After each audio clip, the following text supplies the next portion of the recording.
جو خبریں تھیں کہ انہیں پیمز نہیں لے جایا گیا وہ خبریں بھی درست ثابت ہوئیں اور یہ ایک معاملہ ایسا کھلا کہ اب نوبت یہاں تک پہنچ چکی ہے کہ فرنٹ آف دی کورٹ جنہیں مقرر کیا جاتا ہے وہ باہر آ کے اپنی رپورٹ میں واضح طور پر بتاتے ہیں کہ باری پی ٹی آئی کی جو بائیں آنکھ ہے اس کی بینائی تقریباً صرف 15% تک محدود رہ گئی ہے۔ 3 مہینے تک انہیں صرف معمولی سے آئی ڈراپس دیے جاتے رہے۔ یہ ذمہ داری کس پر عائد ہوتی ہے؟ کون ہے اس کا ذمہ دار؟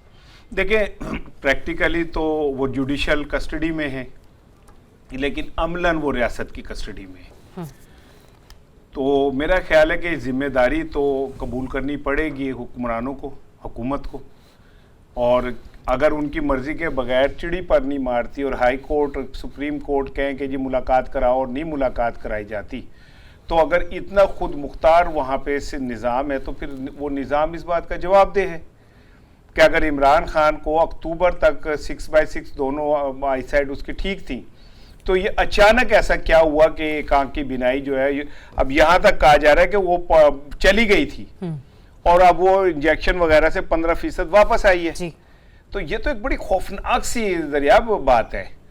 اور اپارٹ آف پولیٹکس کیا ہم یہ افورڈ کرتے ہیں کہ کبھی ذوالفقار علی بھٹو کو پھانسی لگ جائے، کبھی نواز شریف کو ہارٹ اٹیک ہو جائے، کبھی عمران خان کے، کب تک ہم یہ اس طرح نفرت کے نظام میں ہم ایک دوسرے کو کچلتے رہیں گے؟ عمران خان کا کیا قصور ہے؟ عمران خان نے کون سا ایسا گناہ کیا؟ کیا اس نے قومی خزانہ لوٹا ہے؟ باہر اس نے اپنی جائیدادیں بنا لی ہیں، باہر اس نے اپنی ملیں بنا لی ہیں، کیا کیا اس نے؟ اس کا تو کل اثاثہ شوکت خانم کے نام اس نے اپنے مرنے کے بعد بھی کیا ہوا ہے، تو ایک ایسے شخص کے ساتھ ہم اتنا بڑا جو کچھ کر رہے ہیں اس کا مقصد کیا ہے؟ کیا پاکستان میں کوئی اس کیا کہتے ہیں جو ایک گٹھ جوڑ ہے اس کے خلاف آواز نہیں اٹھا سکتا؟ لیکن رانا صاحب، جہاں پر آپ اس تمام تر معاملے کی مذمت بھی کر رہے ہیں کہ جو سلوک ان کے ساتھ کیا جا رہا ہے ویسے نہیں کیا جانا چاہیے تھا، وہیں پر کچھ لوگ اور بالکل حکومتی شخصیات کے حوالے سے اگر بات کی جائے تو وہاں پر بھی کچھ افراد یہ تاثر رکھتے ہیں کہ یہ ایک بہانہ بھی ہو سکتا ہے کیونکہ کوشش یہ کی جا رہی ہے کہ انہیں بیرون ملک منتقل کر دیا جائے۔ دیکھیں دو چیزیں، بہانہ تو تب ہوتا جب یہ پی ٹی آئی کی جانب سے مطالبہ آتا، یہ تو ہمیں پتہ ہی تب چلا جب پیمز میں انہیں لے کے گئے، لوگوں کو پتہ کب چلا؟ جب پیمز لے کے گئے۔ اگلے دن وزراء صبح سے شام تک تردید کرتے رہے کہ نہیں لے کے گئے، اور بعد میں انہیں ماننا پڑا کہ لے کے گئے ہیں۔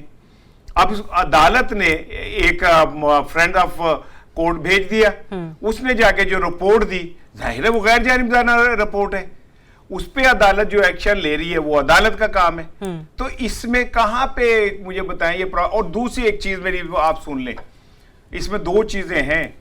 ایک تو یہ ہے کہ یہ سب کچھ جو ہو رہا ہے آپ کو لگ رہا ہے یہ بہت قانون کی عملداری اور اچانک ہو گیا؟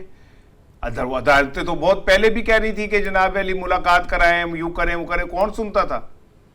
کوئی نہ کوئی بات ضرور ہوئی ہے، کوئی نہ کوئی چیز ایسی ضرور ہوئی ہے جس کے بعد یہ سارا سسٹم، یہ سارا کچھ جو ہے یہ بہتری کی طرف گیا ہے۔ ٹھیک ہے، میرا ایک دوست ہے وہ جو چتاونیاں دیتے پھر رہے ہیں سب کو کہ بھائی جان بھاگ جاؤ، جاگتے رہنا تے انہاں دے اوتے نہ رہنا، اور جناب علی یوں ہے اور وہ ہے، وہ ایوے کہہ رہے؟ اتنا ذہین زیرک آدمی، اتنا سمجھدار آدمی، وہ کون ہے بیوقوف؟ بیوقوف نہیں ہے، ایسے نہیں کہتے، وہ بہت سیاڑا ہے، بڑا ہی سیاڑا ہے، ٹھیک ہے نا؟ انہوں نے پہلے ہی بتا دیا کہ بھائی سونامی آ رہی ہے سائڈ تے ہو جاؤ، اور اس کو مخالف اس کے کلپ چوم چوم کے شیئر کر رہے۔ مجھے ایسا لگ رہا تھا جیسے مرشدہ پتر ہے، وہ ہر شے چوم چوم کے جناب شیئر ہوئی۔ چلیں میں رضی صاحب سے